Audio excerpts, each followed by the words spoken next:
The commission to order, and we will start with the Pledge of Allegiance, and Connie is going to lead it today. I pledge allegiance to the flag of the United States of America and to the republic for which it stands, one nation, under God, indivisible, with liberty and justice for all.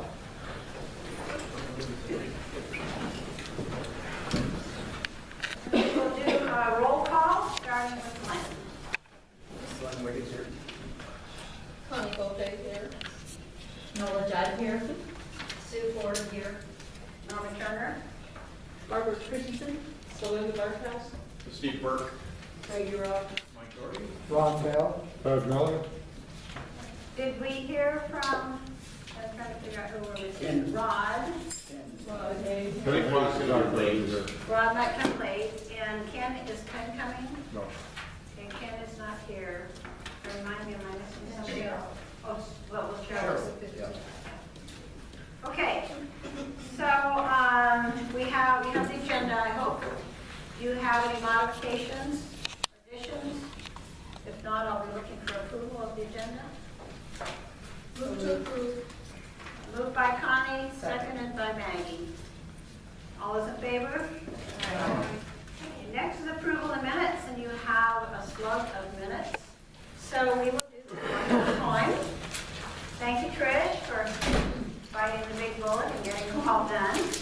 So these cover the minutes of our 3 hearings, Forks, Port Angeles, and Clallam. So we will start with the minutes of February 2017. Let me get them.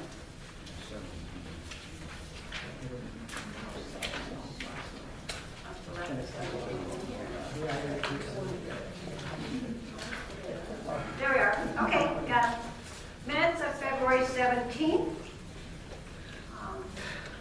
Yes. Just a note, could the minutes note where that meeting was held, Squim Fork, just for the sake of history? Right. Thank you. So the minutes of February 17th should reflect that it was held in Port Angeles. Any other comments about the minutes? Hearing none, are you ready to move the amended minutes? I still move. Sue. Moved by Sue and seconded by Second. Connie. Okay, those in favor of the amended minutes of February 17th, say aye. Aye. And opposed? Abstain. Abstain from Ron, okay. The minutes of February 25th, Same note where, same note that we were in Forks. I move the acceptance of the minutes. Okay, Glenn moves for the acceptance of minutes of February 25th as amended, Second. seconded by Connie. Any further discussion? Those in favor? Aye. And opposed? Thank you. Abstain from Celinda. And abstain from Sue. And abstained by Sue. Okay. The minutes of March 2nd, same comment, correct? That we'll note that it was held in Squim. Any other additions or corrections to the minutes? Hearing none, do I have an approval? Move the minutes be approved. Okay, so Ted moves to approve the minutes as amended. Second. Seconded by Connie. Any other further discussion or comments? Okay, those in favor? And opposed? Abstain. Abstained by Rod and by Barb. And Burke. And Steve. Okay? Thank you. I don't know what you guys, but I couldn't do that, click into that thingamajig on March 2nd, so. I just asked for the plain minutes, so I'll figure out later on what's amended to them. I didn't know you had to be a high-tech computer person to be on this commission. Okay, the, Trish, you have correspondence for us? I have a note from the judges respectfully declining participation. I cannot hear. Dinner. Pardon? I cannot hear Tricia.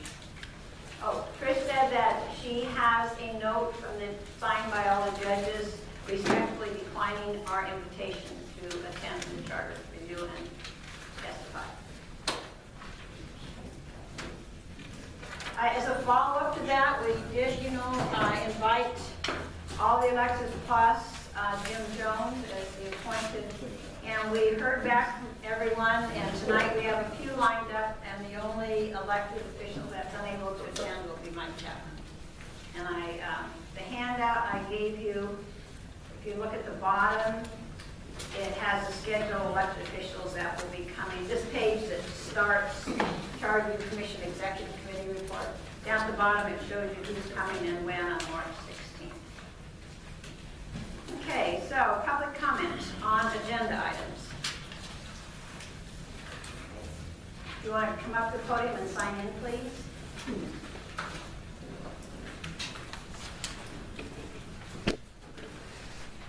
Ed Bowen, P.O. Box 111, Clallam Bay.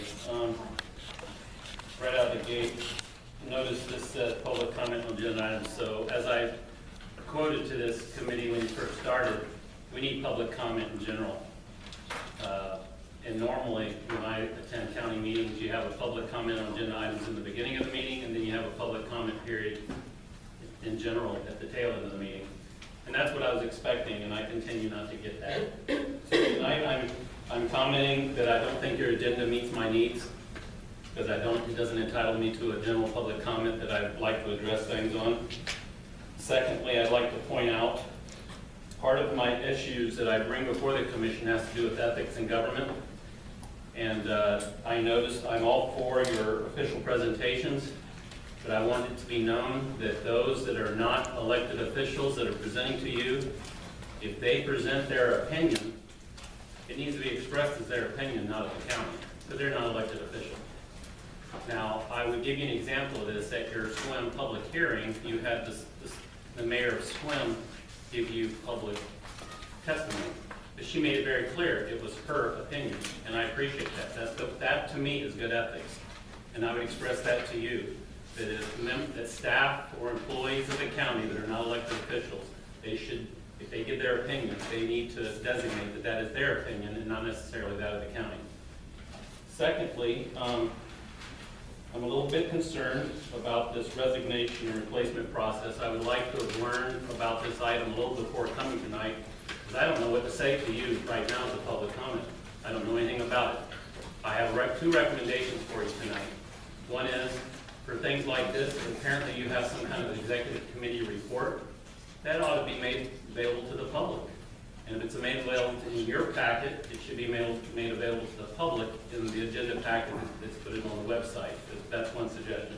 Secondly, as you move into these subcommittees and develop policy tonight, I'm going to suggest and recommend to you that even though you are probably not going to open these subcommittee meetings to public involvement openly, that, and I don't know if she's willing, but I would entertain having them video recorded. Now I understand the coffee house scenario, but if it's a different setting, that's a little more formal, I would recommend you have those videotaped so the public does get to witness what goes on in those subcommittee hearings. Thank you.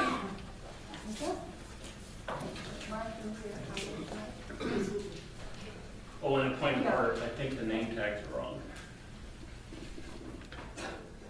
That's me. Is it? Oh, okay. Yeah. Last time I looked, that's Okay. me. Gosh, you were grabbing someone's name tag again? I know. I expected better of you. There'll be someone else tomorrow. Okay, in response, the pretty standard thing I have at the county is public comments on agenda items and then public comments at the bottom. In previous meetings, regular meetings, we have had general comments available at the bottom of our meetings, so we can go back to those. Okay.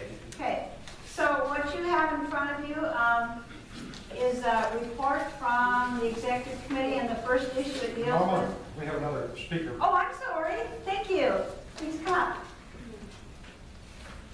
So where will that fit, the public comment in? We usually have it right down there prior to discussion items. Oh, okay, prior to the discussion. Yes, ma'am. My name is Pearl Hewitt. Okay, before you begin speaking, have you signed in on the sheet that's in front of you? Good, thank you.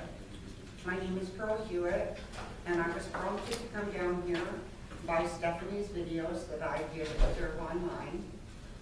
And I believe it's really important, if people are going to be speaking in these meetings, they speak so that you can understand what they're saying and that they don't just move into the mic. Because as I watched, it was very frustrating not to be able to understand what people were saying. And particularly, it went not only to the people that were speaking here, but also to those of you who were speaking around the table. I couldn't hear what you said. If I did, it was not comprehensible what you were saying. I didn't, as Ed said, I didn't get it when different people were giving up their personal comments. Who are they? Where did they come from? Who did they represent? Are they somebody from our community, or did they come here from Gig Harbor to participate? I think it's important for the people to identify who they are, as Ed said, and what they're doing here, more or less. The other thing that I had a problem with was the fact that you are receiving public emails. And you say, we have comments on our program. We received them. What are they? Who are they from? Are comments that are sent to you in an email less important than people who stand up here before you and give testimony to you?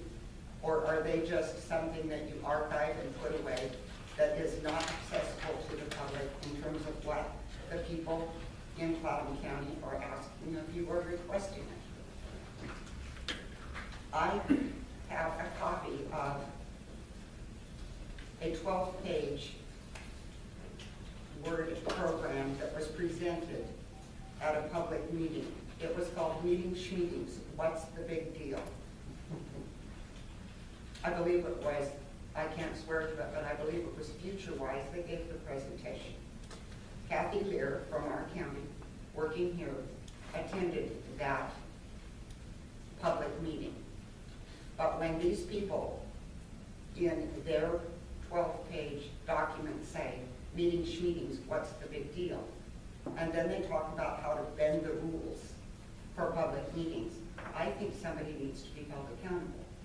I think that you are all here because you care what's going on in our county. Our family's lived here for 90 years. I was born here. And I really think that accountability from everyone, not just you, our commissioners, we need accountability. We don't need to have tripe like meeting schmeetings, what's the big deal? At a local level, a state level, or a federal level. If a public meeting is a public meeting, there's a law that covers it. And I believe that we should all be held accountable for what goes on in the meetings. I thank you very much for being here. It's not about the money, I know that. It's because you care about our public. But I think it's important that people speak up. And again, without Stephanie and her videotape that I watched last week, I would not be here. So it's really important that it's like, you know, you can hear what's going on, you know who people are, where they're from, who they represent. I'm just an American grandmother with quite a bit of private property in Clallam County. Thank you. Thank you. As a comment, all of our correspondence is also available online as part of the record for chart review. And the speakers do introduce themselves, and all the commissioners at the beginning of each meeting introduce themselves, so people are identified. And then lastly, we understand it's an ongoing issue about mics and who can hear what. We encourage everybody to speak up as loud as they can. I know Trish is the first one who will tell you that's a challenge. But she tried to listen to some of those meetings to figure out what was being said. Rod, you have a comment? Well, I would want to point out to the audience and those, well, it's great that we have the volunteer videotaping these. That's not the official record. And the official record is the one that's the recording being made by these mics. These mics, unfortunately, don't cue into the video. And so there's not much we can do to overcome that. unless she or maybe some wealthy citizen in the audience is willing to buy her a couple remote mics that could clue into her camera. You may end up having to figure out where you are in the video, mark that, and then pull up the recording and go to that section if you can't hear it. And unfortunately, that's the situation we have in that scenario. Some of us have voices that carry into the West End from Port Angeles, and so it's usually not a problem, but you know, that is one of the challenges. Thank you, ladies and gentlemen of the committee. I do appreciate all of your hard work in getting here to all these meetings, and thank you for the interest you've taken in our community. Wanted to echo Alan Anderson's remarks of a couple of weeks ago. Can you introduce yourself? No, I'm Dale Wilson. I live here in Clallam County. And I wanted to echo Alan Anderson's remarks a couple of weeks ago about the prospects of bringing back the grand jury for Clallam County, but that's not the main reason. On today's agenda, there's a replacement for resignations. And I think most of you may have noticed over the last several courses of elections, Superior Court judges and the county prosecutors have all retired or resigned in the middle of their term, and that necessitates people, instead of the voters, appointing their replacement. And this is too important. These positions are too important to be taken away from the voters in a regular fashion as they have been over the last 2 or 3 sections. And I would urge you, I don't know how much influence you'll have with how to replace state judges, but you might pass a resolution suggesting that anyone that is appointed to replace a sitting judge in the middle of their term be someone who is not intending to run for that seat later on, because no attorney is going to run against a sitting judge, because if they lose, they've got to practice in front of that judge for the rest of their career, perhaps. And no client is going to hire an attorney to ran against a sitting judge, because there just might be some leftover rancor from the campaign. And so what you automatically do is to ensure whoever is appointed to these judgeships remain in these judgeships, and the people never get a chance to vote on these very important positions. As you know, this has happened 2 or 3 times with the judges. It happened recently with the county prosecutor. Now, don't get me wrong, we've had some good people. I'm not knocking any of the people that we've had, but it's still important for the voters to be the ones who make these important decisions. And maybe the only thing you can do is pass a resolution suggesting that whomever is appointed be someone who is not going to run for that position. And I'll add one more thing that would help some of the things that we talked about earlier. This town has a community access channel, and it has, I think it has a head end to the courthouse, to where these could be presented to the people that are sitting at home, couldn't get out here tonight, that are subscribing to Wade Cable, if only Dan McKean would make the decision to get this community access channel actually accessible to the people. You're able to put up public, educational, and government programming, and it's been there for 12 years. They just haven't taken the time, the initiative. They've had $60,000 to spend to make it active, and I don't know why they won't, but this is something that I think should be going into the homes of people that can't be here tonight. Thank you. Mr. Wilson, did you do the sign-in sheet so we have your name and your address? I will, thank you. Okay, thank you. Now, anyone else from the audience before I? Okay, thank you. So the next thing on the agenda is resignation and replacement process. So the executive committee met, and Cheryl Williams submitted a letter of resignation to the charter on March 3rd. And I conferred with Mark Nichols, who's the prosecuting attorney, about their position and replacing that position. And in the charter, in 11.10.20, it takes care of how the vacancy should be filled. And the charter says any vacancy on the commission shall be filled by the remaining members of the commission within 30 days, provided that within 14 days of the declaration of a vacancy, notice shall be given to the residents of the district in which the vacancy occurs in such manner as the commission in its discretion seems advisable. Selection of the person to fill the vacancy shall be from those residing in the district in which there is a vacancy by a simple majority of the commission. And what we, when I talked to Mark and when we met with the executive committee, time and energy to sign up to run for Charter Review Commission. So we went back and looked at the November ballot and looked at who came in number 6, because that's someone who said they were willing to serve. The voters have already voted on them, but number 6 said other things have happened in their life and they couldn't serve. So we then went to number 7 and called them, and that person said they are willing to serve. So and that person is Don Corson. And so the executive committee recommends to the committee that we look at having Don Corson fill the vacancy, because he lives in the district. He ran for charter review. The voters have said yes, we voted for them. And it is rather expeditious, and that once that vacancy is filled, that we need to notify the public what we did, how we did it, and who we appointed. So I will leave that for discussion. So it's up to the commission as to what you want to do. This is simply a recommendation from the executive committee. Have we noticed the public yet? And the 14-day notice? We can notice to the public that we have filled the vacancy and why we did it and how we did it. It doesn't say we have to notice to the public that there is a vacancy. We have to notice to the public. Well, Mark can read that for us. Because it sounds like within 14 days of you receiving the notice of someone resigning, you have to notice the public. Yes, it says, notice shall be given to the residents of the district in which the vacancy occurs in such manner as the commission in its discretion seems advisable. So to notice to the public that we have filled the vacancies, I don't know, I would hope would fill that notice. It would be kind of disingenuous for us to notice the public's a vacancy when we actually have a process that we have that looks reasonable.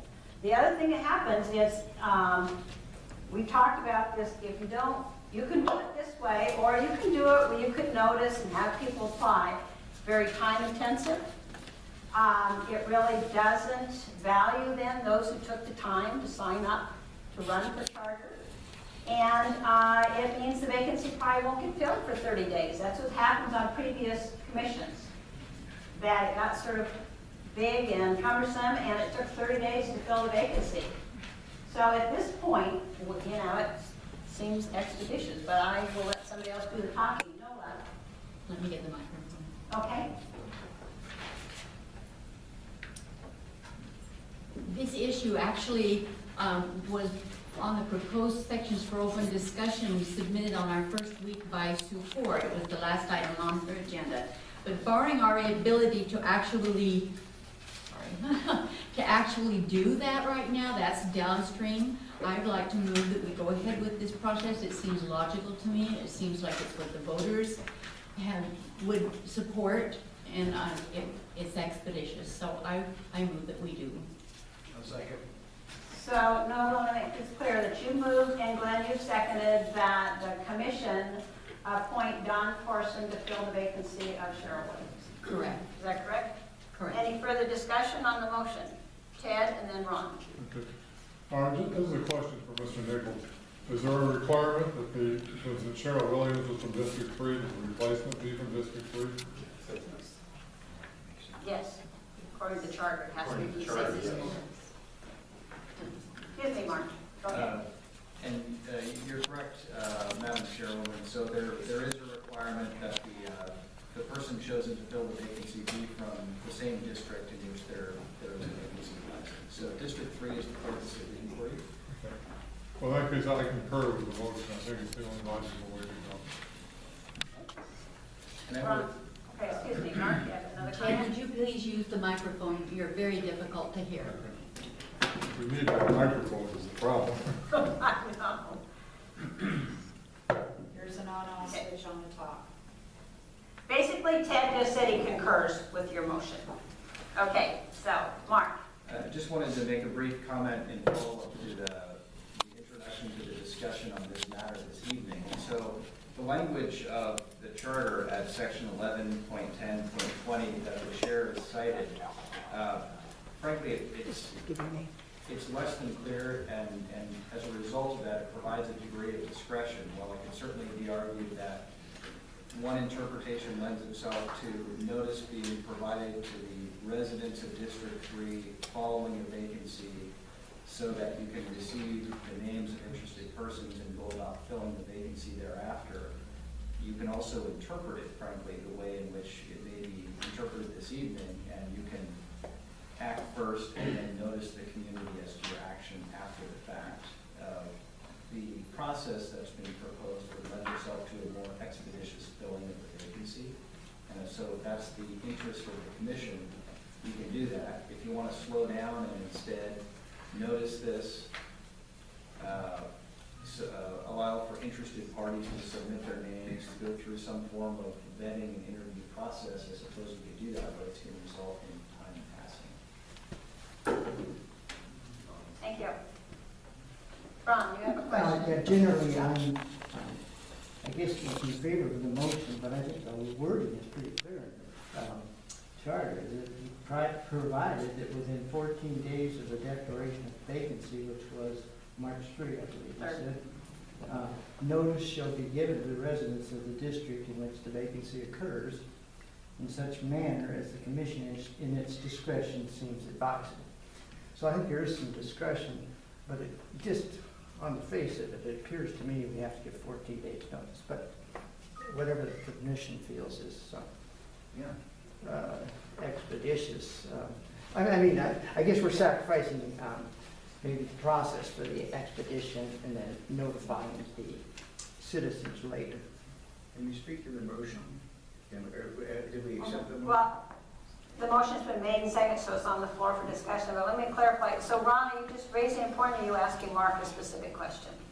Well, I read it differently, I think, than Mark does. All right. He says there's some ambiguity. To me, it does not appear to be ambiguous, that once you get the declaration of vacancy, you have to provide within 14 days of that to the residents of the district in which the vacancy occurs, in such manner as the commission in its discretion seems advisable. Now that that allows for a lot of leeway. And so that's what I'm saying. What I'm saying is the process that you're following is probably correct. That's why I support the motion. Okay. But I do think we need to follow the commission rules as they're written. And we are within the 14 days, so it'll be easy to do that notice in a timely fashion. Glenn? I just have two things. Maybe I should have that. Okay. First off, I think that the voters have spoken on this subject. The second person passed and one who resigned is Don Corson. And so to go against the vote of the people would seem not to be too appropriate. The other thing I'd like to say is I know Don Corson well. He worked at Maryland Ring with me for a number of years. He's a fine candidate. I only have one vote. The voters have the rest of them. But anyway, I certainly think he'd be a fine addition to this group. Are there other comments for any resident comment? Steve? I would support the motion as long as it includes that it's noticed within the 14 days of what we did, and there was a vacancy and what we did. That was part of our explanation in the executive committee, is we certainly would notify the public there was a vacancy, how we filled it and why we filled it and who we filled it with, so. Nola? I think that I'm using words that are comfortable to me, at least. Then the way this is written needs to be addressed later in our process of trying to get our charter more tied down. There is the risk, the way it's written now, of cronyism. It's very possible the way it's written now. We are not doing that. We are taking the voters, we are going very systematically, very appropriate, I believe, and that's why I made the motion I made. But I think we do need to address the ambiguities in that section. And that could be addressed at the subcommittee level. Yes. Okay. Any further comment, or are you ready to vote on this motion? Is there another motion? Okay, the motion is to appoint Don Corson to fill the vacancy of Cheryl Williams in the 3rd District and to notify the public of the appointment, the how, the why, and the who. And to do that within the next few days because our 14 days expires on the 17th. So, those in favor? Aye. And those opposed? Okay, Don could not come tonight, he had a previous engagement, but he said he would be here at the next meeting if he was appointed. And what is his name, Don? Don Corson. Don Corson. He came in number 7, so actually the vote differential between what he got and what Cheryl received is just, I don't know, I think it's 30 or 40 votes, it's not many. Steve, and then we're moving on to our public officials. I would recommend that the executive committee in some fashion gets together with him and gets him up to speed and has him read the minutes, so we're not backtracking at all by the next meeting. We will. Okay, thank you. So now, the next thing on our agenda is to hear from our county officials. And let's see, I told them we'd start at 6:50, so we're 10 minutes late. The first person up is Pam Rushton. So Pam, you want to see you there? And Jeff gave you a bottle of water. You brought your own. You are all set. Okay.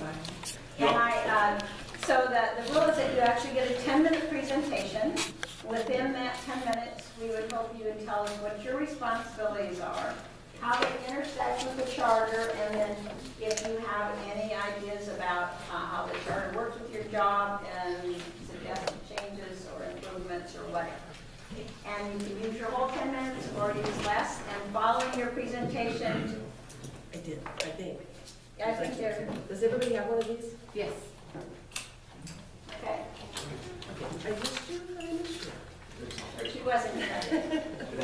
And following your presentation, we will then have a question-answer period which will last 10 minutes. And I want to make sure the commission remembers that we're going to time both the presenter's 10 minutes and the commission's 10 minutes.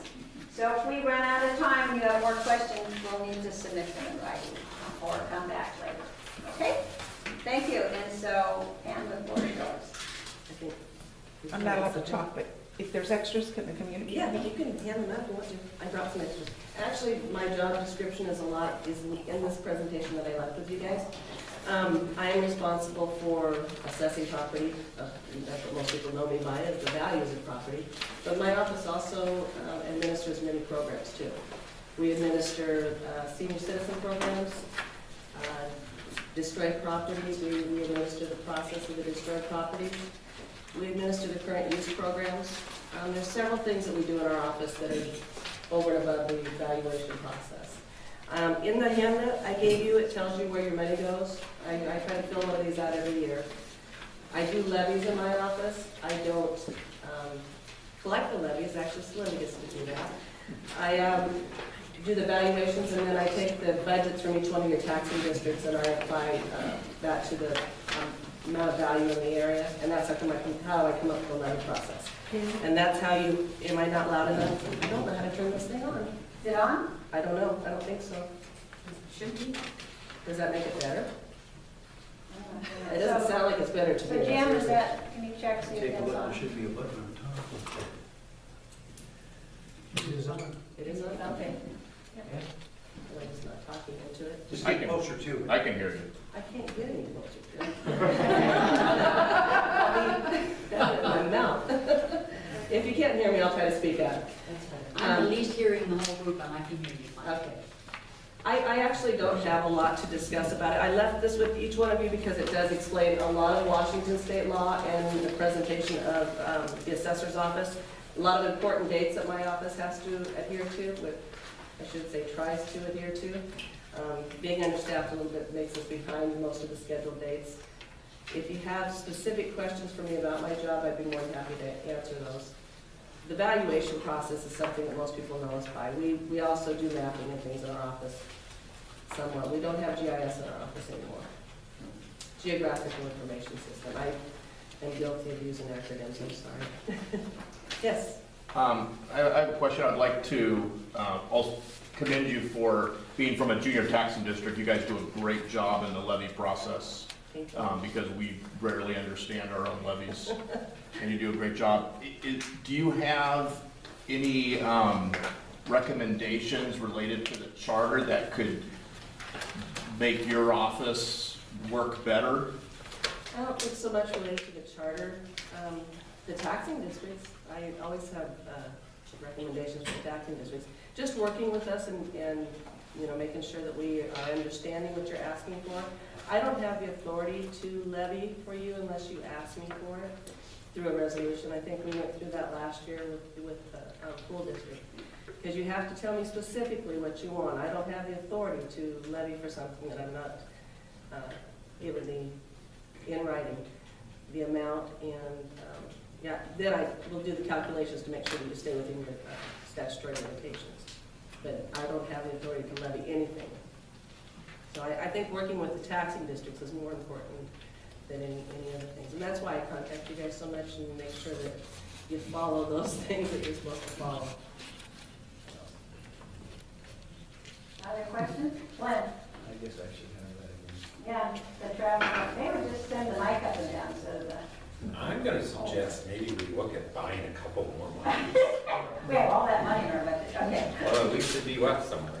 Okay. I think that maybe the measure. Put your mouth close to it. Maybe the measure of how acceptable what you do is to the public is how many times people have appealed the process. And I wonder, is there a historical record that shows that that is similar every year? Or is it increasing or decreasing? Well, it will depend on what the market's doing, for one thing. Actually, the Board of Equalization tracks us. Our new system also tracks us. I'm actually graded by the state more than the Board of Equalization. The market has a tendency to have more board petitions when there's an accelerated market, like in 2005 or 6. I think we had like 500 and some board petitions. Last year we had 150. And that's not too bad when you send out 70,000 notices, or 45,000 notices to 70,000 people. That's a very small amount of board petitions. And what is your grade from the state? I think we were at 93% last year, which is, in my opinion, A. We were supposed to be at 100%. What they do is they take all the closed sales, and then they compare them to our assessed values. And they do a ratio percentage, and they take different kinds of sales. You have low-end sales, medium sales, high-end sales, commercial sales, industrial sales. We have very few industrial and commercial sales around here. We have a few commercial, but very few industrial. Normally, I ask for help from the state to value industrial properties just because they're so complex. Is there anything in the charter that interferes in any way with what you do? No, I don't think there's anything that interferes. I think the charter decides whether my office is an elected position or to put it out to the vote of the people. But as far as what the charter, I don't think there's anything that I can think of that interferes with my job. Okay. Other questions around the table? Thank you. We'll go home and do our homework. Okay, so that tells you a lot. My office door is always open. Come and ask questions if you have any. Okay? Thank you for coming. We all just get right back on schedule. I feel there's somebody behind me that might slow you down again.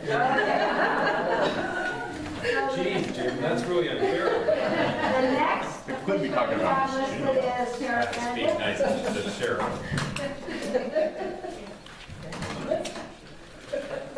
Good evening, Charter Review. Thank you for coming. So remember that the rules are you have 10 minutes to talk about what you do and how your job intersects with the charter and any comments you have about the charter per se, and then we'll have 10 minutes for what. Is that my time or your time you just used? We're going to, no, that's your time we just used. Okay. So we're just starting, hitting the button right now, Barb, so time. Okay, this is, pretty well everyone knows what the sheriff does. I'm going to read a couple interesting parts. First of all, the sheriff is a constitutional office that our state constitution states that every county shall have. The sheriff, this is RCW 3628.010. The sheriff is the chief executive officer and conservator of the peace of the county. In the execution of his office, he and his deputies shall arrest and commit to prison all persons who break the peace or attempt to break it, and all persons guilty of public offenses. Shall defend the county against those who by riot or otherwise endanger the public peace or safety. Shall execute the process and orders of the courts of justice or judicial officers when delivered for that purpose according to law. That is a lot of words that almost consumed a third of my office is the civil process, the act of actually in both the criminal and civil process and papers. And finally, I'm going to skip a couple. I like this, number 6. Shall keep and preserve the peace in their respective counties and quiet and suppress all affrays. Someone needs to tell me what an affray is, but I'm here to suppress it. Riots, unlawful assemblies, and insurrections, for which purpose, and for the service of process in civil or criminal cases, and in apprehending or securing any person for felony or breach of the peace, and they may call to their aid such persons or power of their county as they may deem necessary. There is not much in the charter that can address what the sheriff does along those lines. There are 7 charter counties, and a few of them have made the office of sheriff appointed as opposed to elected. However, with Pierce and King County both returned to elected sheriffs in 2006, so all sheriffs are elected now in the county. There are 2 items that I would like to bring up, one on behalf of all elected officials and one on behalf of myself that I would like the Charter Commission to look at. First, on behalf of the Office of Sheriff. It has been attempted at the state level for some time to put minimum qualifications for a sheriff into law, if you will, somewhat like for a prosecutor. A prosecutor by law, by RCW, must be an attorney and a member admitted to the bar of that state. Unfortunately for the Office of Sheriff, anybody can run, and by our charter, it just has to be a resident of the county and registered to vote. There is another qualification by RCW which indicates that someone who has been convicted of a felony cannot run for sheriff, for the Office of Sheriff, but that's it. I think that, and by the way, if you look across the country, the Office of Sheriff, probably half or more of the states and jurisdictions put a minimum qualification, which is, put real simply, just a certified peace officer of that state. In other words, somebody who has been through the academy and has been certified by the state of Washington to have the training necessary to do law enforcement for a city or a county. And I would go further to say that you could also include, say, if somebody from out of state who had been certified from out of state but was a county resident and wanted to run, say that they're essentially certifiable by the state of Washington. We do have reciprocal agreements with probably half the states. For example, we recognize California Post, peace officer certification, as being valid in the state of Washington. So anyway, I would ask that you look at that, and I think that cleans up the electoral policy.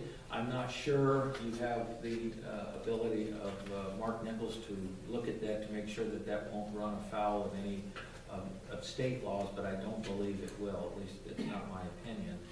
And that would present or it would solve the problem of some nut wanting to run for the office of sheriff who is not qualified, at least in law enforcement. Okay, so that's one for me. Then the next one is on behalf of all elected officials for Clallam County. I haven't been to your prior meetings, so stop me if this has been brought up. But I would like to see a salary commission so that the salaries of elected officials could be set by a committee that is put into effect by our charter. I bring this up because it was disturbing to me. I didn't think it was going to go anywhere, but as people might recall, in the spring there was some discussion with the county commissioners that a good way to save money would be to cut the sheriff's pay down to $30,000 a year or something. And it's absolutely ridiculous. As it is, I will tell you that as the sheriff of the county, I have the largest law enforcement agency in the county. I have the most employees working for me, and I make the least amount as a sheriff of any law enforcement agency in the peninsula. The chief of Forks, for example, makes about $15,000 a year more than I do. I have almost 100 FTEs. He's got, I don't know, on a good day, 8 or 9. And the same thing goes with Squim and Port Angeles. I'm not saying I need a pay raise, but on the other hand, I think that if you're going to attract good qualified candidates, certainly for the office of sheriff, and I'll extend that, the auditor, the treasurer, all of our elected officials, when you look at DCD director, it's ironic, our DCD director was making upwards of $100,000 a year when it was appointed, and then they made it an elected office, and all of a sudden he or she is now making like $65,000 a year. Am I correct? Is it 65 or is it? It was there at one point, it's higher than that now. Okay, it's a little higher. So, and I think that it would take the politics out of it, as it is now, the mechanisms. And I do want to compliment the Board of Commissioners because, I got one more minute. The Board of Commissioners brought my salary up when I was a sergeant when I ran for and was elected sheriff, and it was a pay cut for me. I was making more money as a sergeant. And through their efforts, they actually did a salary survey and significantly increased my salary to where it was, much better. I think that a nonpartisan compensation committee can look, and they can look at the comparables and not be torn into the politics of it. And I would add this: people that run your organization.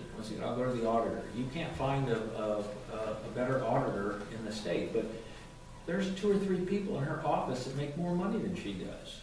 Same thing with the assessor. I don't know about the treasurer.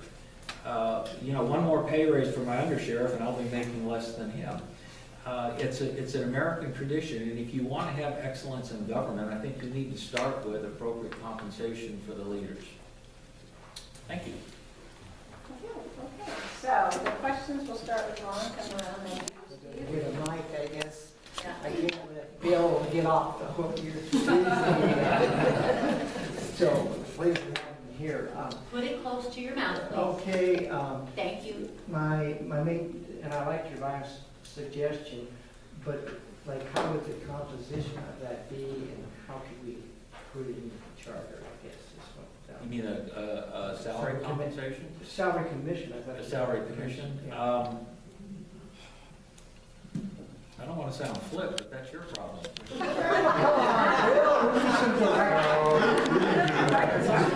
No, I'm serious. I mean, I really think it's important enough, but, and I think that if you look at some other charter counties, they do have that mechanism. And I'm thinking Snow County, King County. King County has a salary commission, if you will. So I think there's a template out there. So there is some precedent off of that. Oh, absolutely. Gene, a sense? In relation to your recommendation for qualifications for sheriff to be able to run, is there a process where if someone wants to gain that qualification in order to run, that as an individual they can go through some type of training to be able to attain that qualification, or does it just become only people who have been police officers? It's a very good question. Yes, there is a mechanism. It would be incredibly convoluted, and I can't really think of anyone that has done that or would do that in pursuit of the office of sheriff. But it is true, there are a few quotas at the basic law enforcement academy where people can, what it's called self-sponsorship. And at times, they've done that with veterans that have used their GI Bill to pay the tuition, and most of them are immediately hired as entry-level police officers. I'm not sure, though, that if somebody were to go through and get that entry-level certification, it would qualify on paper, but do you really want to have as your chief law enforcement officer someone fresh out of the academy? And just a quick follow-up question on, would that, I don't know how exactly it works in this state, but would federal law enforcement be qualified since they don't go through a state certification process? How would that work? Yes, federal does qualify. I can tell you that that the state of Washington recognizes FBI, Secret Service. They all go through the same, it's called FLETC, I think it's in Georgia. But yes, we recognize that. For example, if I wanted to hire a retired federal officer, they would just have to do, it's called an equivalency academy, and it's like 2 weeks in Burien to freshen up, but that would qualify. Thank you. Other questions? Connie and then Nora. Thank you very much for coming and making those very good comments tonight. I really appreciate it. We had someone come before us and make testimony against drone surveillance. So I wonder if you do anything with any kind of drone surveillance, or let's say any kind of, I don't know that that would include cameras or whatnot. I know we have them on traffic signals. But I wonder what your thoughts are on drone surveillance. Wow, big question, Laura. No, I don't have any drones. I have no intention to acquire any drones. There are no traffic cameras in Clallam County. In general, I am opposed to traffic cameras. I'd say in general, there might be some specific uses for it. As far as surveillance cameras, I have none in the county. I'm thinking of putting one in the Railroad Bridge Park area to cut down on vandalism and other crimes. And I generally support them in public areas. What I put out and what my philosophy is that I encourage the private sector to put all the cameras they want anywhere, everywhere. And if a crime has been committed, that if they're the victim, obviously I would expect that they would hand that over to me. If they weren't the victim, I can go through a court order or a search warrant to get those cameras to solve the crime. But I am not particularly interested in having a surveillance society, if you will. No. Three real quick ones. The reciprocal that you talked about earlier, it seems to me that that would fit with the earlier question about someone coming in with federal. Correct. We had a couple of people also talk to us about, I'm not sure I got the term right, but I think it was called peer or a peer, I'm not sure. Pay or a peer. Pay or a peer, and they were suggesting that that might be something we should see if we could fit into the charter, because at some point you will retire and go the way of everybody, and they want this to be in place because they think it's so good. Do you have a way of putting that on paper that we can see? No, I'm going to defer to the prosecutor for that. That is a court, a judicial, and a prosecutor function, which I don't have a dog in that hunt, and I would prefer to stay out of it. I want to ask a question. We always had to draw this fine line between what the charter can do versus state law and how they supersede or don't. So what is happening at the state level in terms of, in your comments, talked about the states looking at putting some requirements on elected sheriffs? Is that correct? Yes, and it's an internal problem. We have a Washington State Sheriff's Association, and until this last election cycle, every one of us was a certified peace officer for law enforcement. Who had been certified within the state of Washington. In other words, we grew up on our own. What we've been told by the legislature is unless we have 100% of 39 sheriffs that would agree to this legislation, it won't go forward. And we don't have 39 sheriffs that agree with it. I'm sure that Prosecutor Nichols would be more than willing to have someone on his staff check into the feasibility or the legality of a charter review, putting that in. And that obviously needs to be done. But we would, I think that's kind of one of the black marks, and most of us sheriffs agree. We won't elect, anybody on the street to be a prosecutor unless they have it at a minimum, have been to law school and have passed the bar to practice law in that state. And now you want to have a sheriff who's never arrested anyone, never run a jail, never, I think that's ridiculous. And there's no lack of qualified candidates that want to be sheriff that have law enforcement experience. As a sidebar note, I just did a cursory review of the Clark County Charter, which was just adopted in November 2014. They actually put the salary into the charter, dollar amount. That's right. I'm gonna watch to see Somewhat how that problematic. So Over anyway, time. There's a lot of different ways to go about it. Yeah, okay, and I think we're down to our last question, so Ted. I need the microphone. Oh, yeah, okay.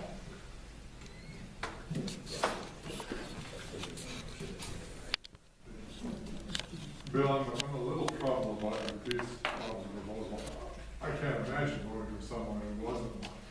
But in effect, what you're doing is taking away the discretion from the voters. There might be some extraordinary candidate who isn't technically a police officer who the voters might want to vote for. And if you had an election with one that was and one who wasn't, if you had a built-in issue to that candidate, I'm just not sure that it's really necessary. Well, and I might agree with that, other than I look at it for the elevation of the office of sheriff. You could make that same argument for the prosecutor. Why can't anybody be a prosecutor? And I don't think anyone would seriously think that we should say that the requirement to practice law is not a requirement to be a prosecutor. And you're right, there might be someone who is really that much more talented, but the chances of having that are much less than having someone who's interested in mischief. And I think as much as anything, it is to elevate the office of sheriff, to acknowledge that, as I read to you, he's the chief law enforcement officer of the county. People don't realize that my jurisdiction is everywhere, and it is in fact above the cities in that county. So I don't, you're right, but why not put it out there positively and say, we want a sheriff that understands law enforcement, not somebody that's going to get elected and then decide to go to the academy or learn it on the fly. Well, it's just that it could be a slippery slope. We might even want more stringent requirements. You know what, that may not be so bad, but I don't see that as that slippery of a slope. It is a very basic no. Thank you. Thank you. Well, we both have stayed within our timelines, both the presenter and the commission. So Thank you for coming. congratulations to all of us. Thank you for coming. And the next one on our agenda is Jim Jones, County Administrator, our one non-elected official that's presenting. And Madam Chairman, I've got a handout that I'll give to you. And You know what I'm talking about? If you like.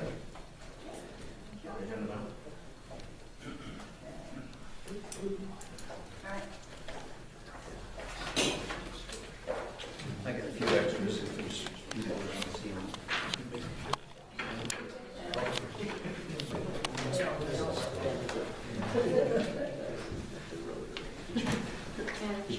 Yes. I just wanted to say on that last one, I think that it would fit under our financial administration, not 20, if we want to do something with that. Okay.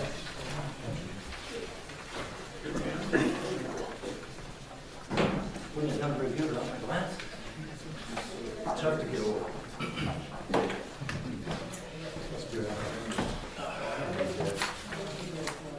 My turn? Okay.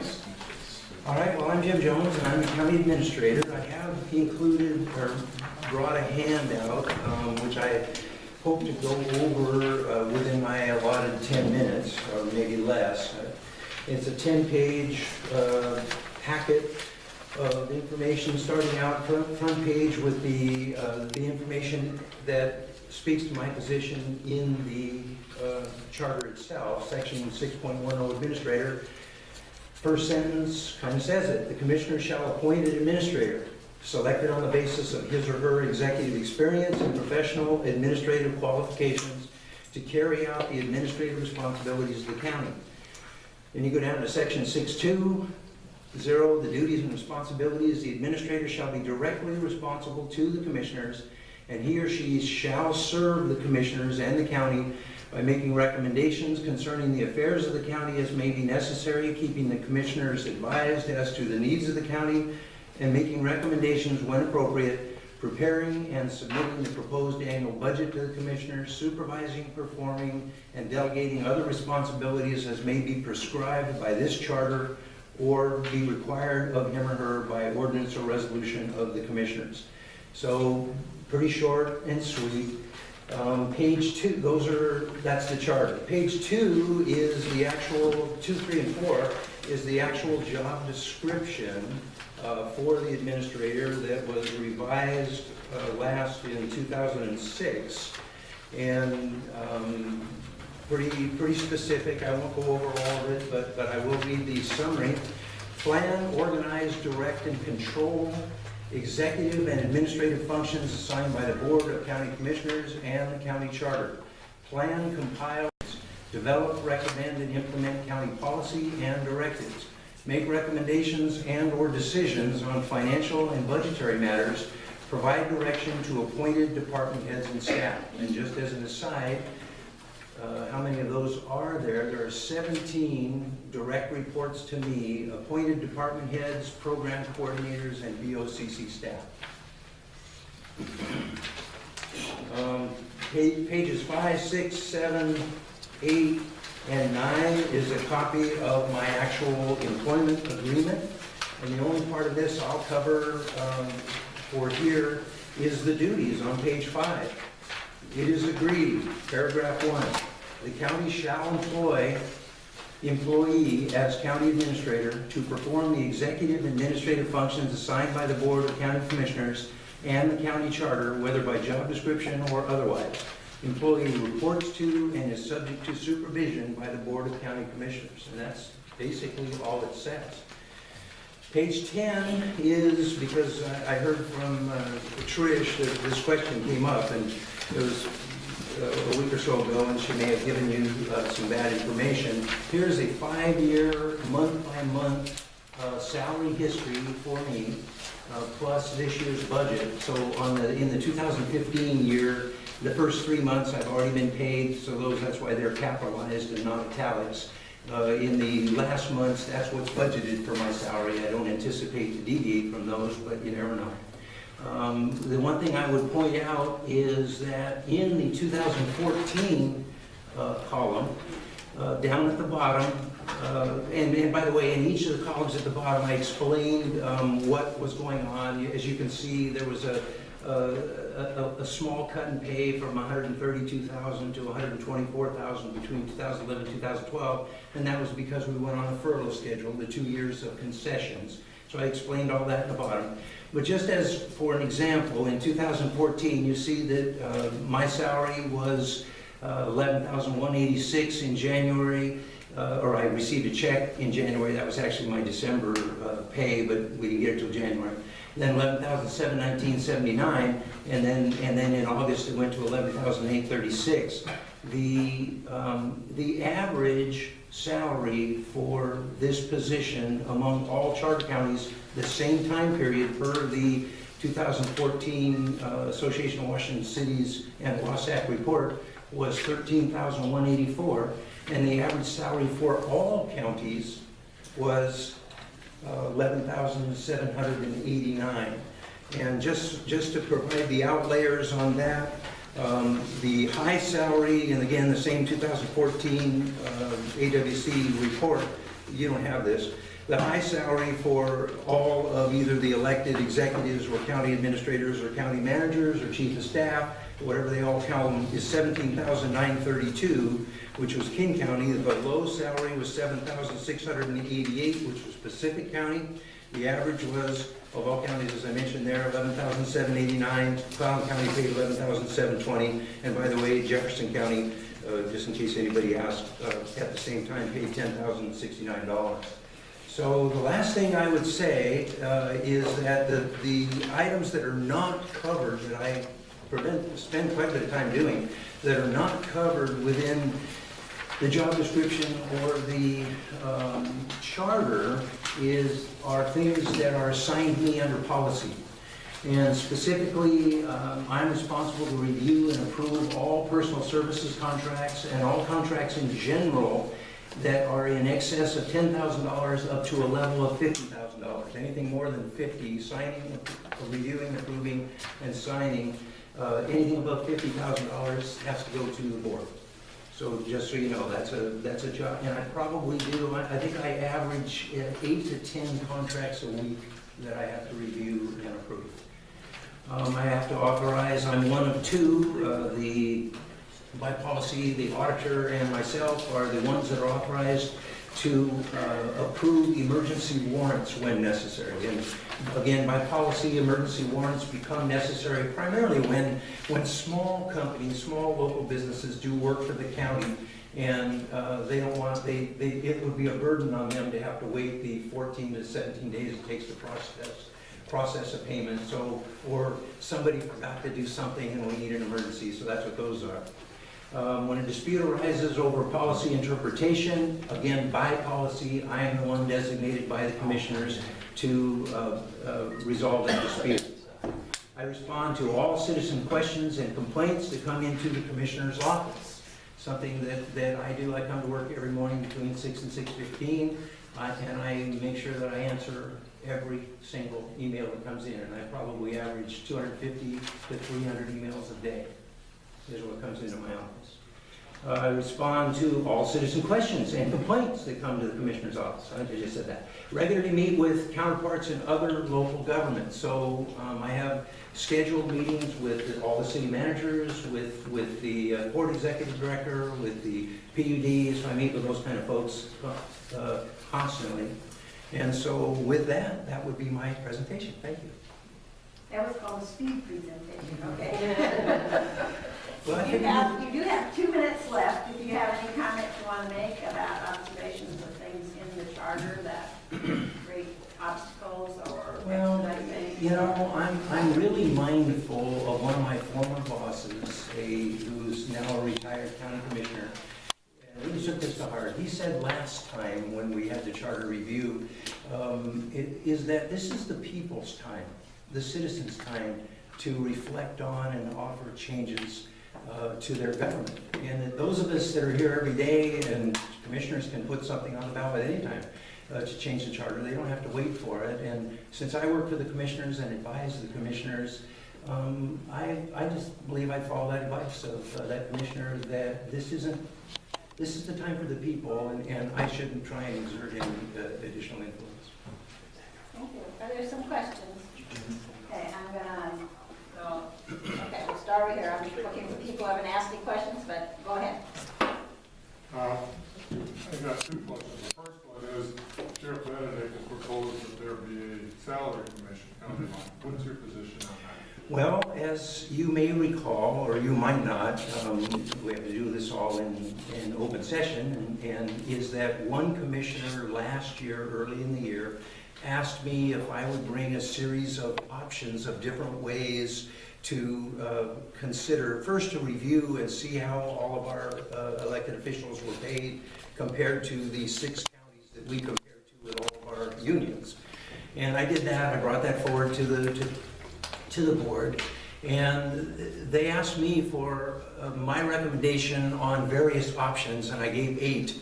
And among those 8 was salary commission, and there's 3 different ways that I found that salary commissions were done by counties. And in fact, Jefferson County, after we started, Jefferson County, the administrator there, Phil Morley, asked me for one of my options and my background, and I sent it to them, and they adopted it.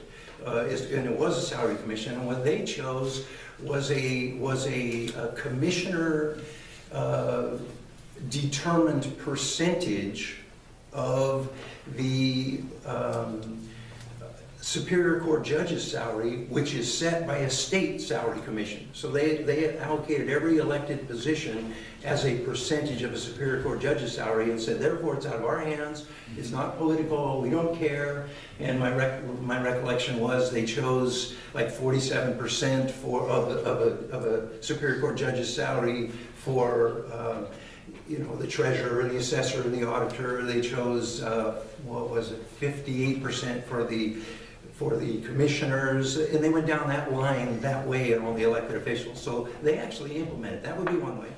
Another way is to do, and there are counties that are doing this, that have done the same thing the state did, is they set up a citizens commission appointed by the commissioners, because it is the commissioner's responsibility in RCW. And so while the charter can amend that, because that's one of the things charters can do, you can't do something that's contrary to law, but where law is silent, you can enhance it. Well, the law says it's the commissioner's responsibility to set the salaries of all the elected officials. And there's a political cost that comes to that, I can tell you. Anyway, I gave all those options. Commissioners, for the first time, saw it in work session. That's another thing people don't realize. They can't talk to each other. The 3 commissioners, because if any 2 of them talk, that's a violation of an Open Public Meeting Act.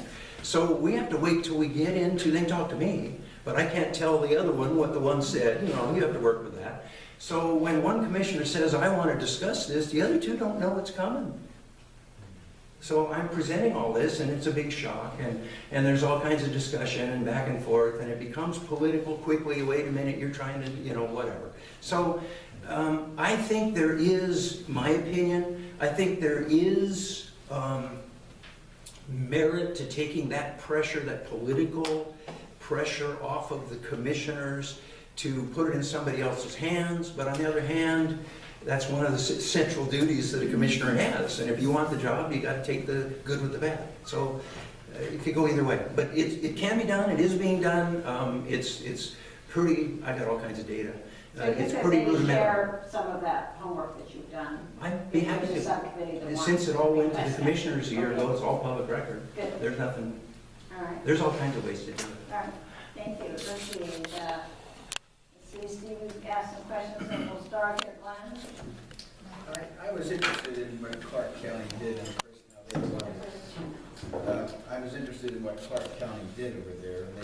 They have 5 commissioners now. They do.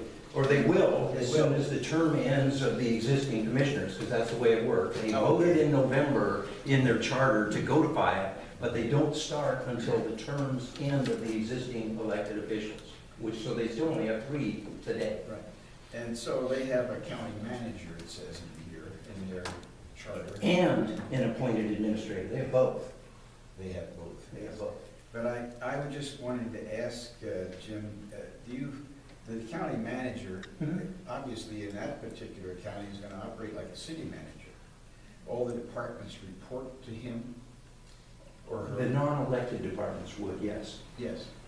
Oh, the non-elected. The non-elected. So the electeds report to nobody but the public. I see. Okay. Which was, I mean, you know, that causes. So in your situation, yes, you don't function exactly as a city manager, does you? No. You don't? No, I do not. Because you don't have the authority? No, I function. On those elected. I function the same way the appointed administrator does, and I think Trish handed out to you this page of county government stuff.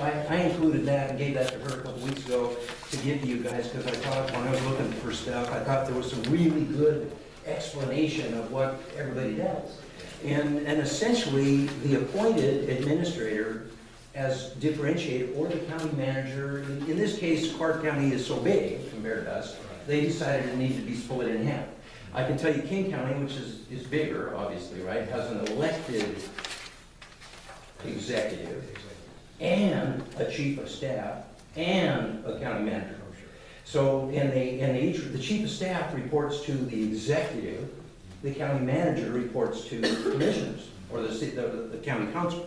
So, and each of them has their own staff, but they're so big. Yeah, right. Okay, thank you. You're welcome. I would like to ask if you think there's a conflict between sections 620, duty and responsibilities, when it says that you should serve the commissioners and the county. But if you go to your job description, you're supposed to coordinate, assess activities, according to how the Board of County Commissioners want it to run. So is there any conflict between what the Board of Commissioners want to do, but what the overall county may want to do? There may very well be, depending on how you define the county. Right. In most places under law, and this is a better question for the prosecutor to answer, but I've sat in so many meetings where he's answered this one, that in a context like this, generally, the county means the commissioners. They collectively represent the county, but individually they do not. And there's the distinction, is that when one commissioner tells me to do something, if I want to do it, I do, theoretically. But if a majority of the board tells me to do something, they are then the county, and I have to do it, period, end of story. Now, as you might well imagine, 3 commissioners, and all has to happen is 2 of them get unhappy with you at the same time, and you're at will, you're down the road. If one has a suggestion for something for you to do, unless it's illegal, immoral, or fattening, you better do it. Thank you. So we're down to 2 minutes. Is there anybody who hasn't asked a question? Okay, we'll do Steve and then we'll do Nola. So 2 minutes left. Do you see, from your perspective, the positive and the negatives of going to the commissioners to be just a legislative body and not an executive body, and going to 5? Sure. And is there some efficiency? There's both. There's positives and negatives, just like all of life is. I mean, there are so few, one advantage of getting old and you've experienced a lot of things, is that there's so few things in life that are absolute, okay? So in going to 5 council members, big distinction between council members and commissioners. You can also go to 5 commissioners, okay? A commissioner under the RCW, and again, you might get a better legal explanation, but it's in this packet. It explains the difference that you were handed. A commissioner is both legislative, has both legislative, executive, quasi-judicial. It's a multifaceted elected office, a commissioner. A councilor, however, is limited to only legislative. So generally, when you have, in all cases of the 7 charter counties, except one, where you have councilors, council members that are only legislative, you have an elected executive that is just like the president and is a separate branch of government. And the two have very unique and specific duties. But when you have a commissioner and a manager or a non-elected executive, the manager and non-elected executive only does what the commissioners assign through either job description or policy. So it's still their responsibility. But when you go to the council, then they lose that responsibility and they become legislators only. They have no role in personnel, they have no role in pay, they have no role. I mean, it's all explained in here rather than me take time, but there's the distinction. And what I would say is, in huge counties that have lots of money and lots of people, and they want to basically have the citizens have access to their council member, and like King County, has 9. Right? It makes a lot more sense to me to go to have multiple either commissioners or council members, so that you have a smaller sample size of people that say, hey, that's my person. And that's why I believe in RCW, it allows for commissioners to increase to 5 without a charter county for any counties that have more than 300,000 people. Small counties, I'm afraid it's too expensive to have, because everybody gets their own staff. You go to King County, and the executive has a staff and a bunch of people working for them, and they're fighting all the time with the council I'm members. just going to intervene just a second, because we've run out of time, but there are people who want to ask. Do you have a quick question? Basically, I was going to ask the same question. We've had several people suggest that the executive be broken out and that the administrative be that. Okay. I want to thank you for bringing the handouts, and I encourage everyone to do your homework. I mean, the MRSC is a great source of information and oversight, and if we have additional questions, we'll probably send them your way. That'll be fine. Thank you very much, and thank you all for your service. Thanks for coming. And so our final presenter tonight is Mark Nichols, that we've all met before.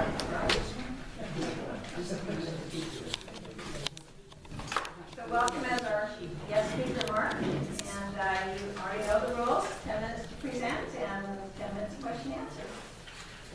Thank you, Madam Chairwoman. Thank you, Commission. It's great to be before you, having the opportunity to talk a bit about the positions to which I was elected, plural. And so first I'm going to speak about my role as your county prosecutor. That is a job which is constitutionally mandated, much like the sheriff's position, and I note that not all county elected official positions are mandated constitutionally. The duties of your county prosecutor are set forth in RCW 3627020 primarily, although there's a spattering of other job descriptions, as it were, spread throughout the revised Code of Washington. The prosecutor does many things, but they're best known for representing the state of Washington in criminal proceedings, in prosecutions that is, and then the prosecutor also serves in essence as in-house counsel for Clallam County government. The organization, acting by and through its duly authorized elected officials, appointed department heads, individual workers performing functions within the course and scope of their employment, and also representing county-created boards and commissions. And so it's for that reason, to the group of you performing your work is the Charter Review Commission.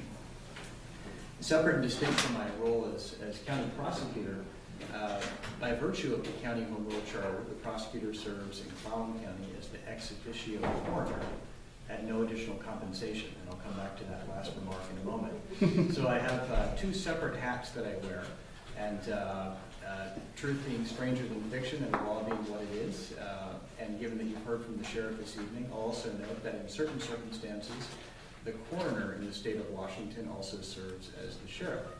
So I suppose it's possible, although certainly not advisable, to be wearing three separate hats, just depending upon an odd turn and twist of events.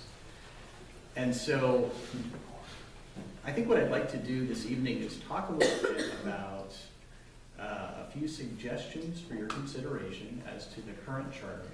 And if there's a desire by the commission to have any follow-up work, I'm glad to do that. But I thought this would be a great time to bring these forward.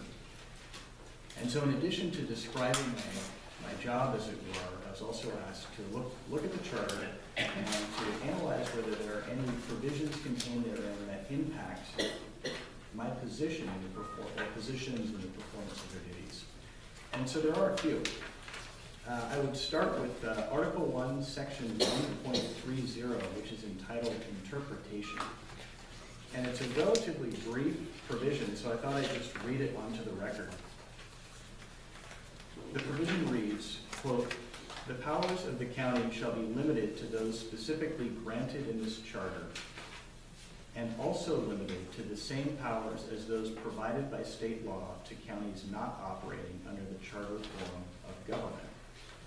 And I'll stop right there, because from a, strictly speaking, viewed through a legal lens, having worked for county government, worked with other prosecutors' offices over the years, having had numerous discussions with city attorneys, private sector practitioners, the comment has been brought back to me time and time again, and I would echo it frankly, that the language of that provision is somewhat confusing, in that while it purports to represent that Clallam County is a charter county, it also purports to limit Clallam County as a charter county to those powers that apply to counties operating not under the charter form of government. The simple fix that I believe would be in order would be to mirror language similar to that found in other Washington County charters and simply say that Clallam County, and I can quote an example here, say from Pierce County in the charter. They have a provision that states the county shall have all powers possible that a home rule county may have under the Constitution and laws of the United States and the state of Washington.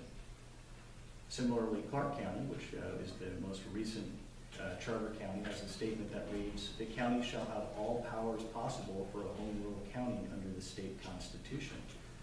San Juan County is another charter county. They have a similar provision which reads, the county shall have all the powers that a charter county may have under the constitutions and laws of the United States and the state of Washington. And so the theme here is that while other county charters in Washington state authorize broad powers, those available to a charter county, they don't contain the limitation language that the Clallam interpretation provision does. And again, it lends itself to confusion, and so one suggestion I would have for the commission would be to consider removing that limiting language unless there's a compelling reason for it, and I would be very interested to hear that.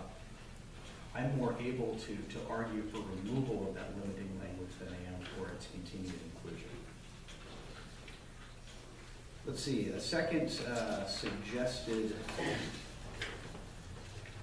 revision pertains to Article 10 entitled Personnel System.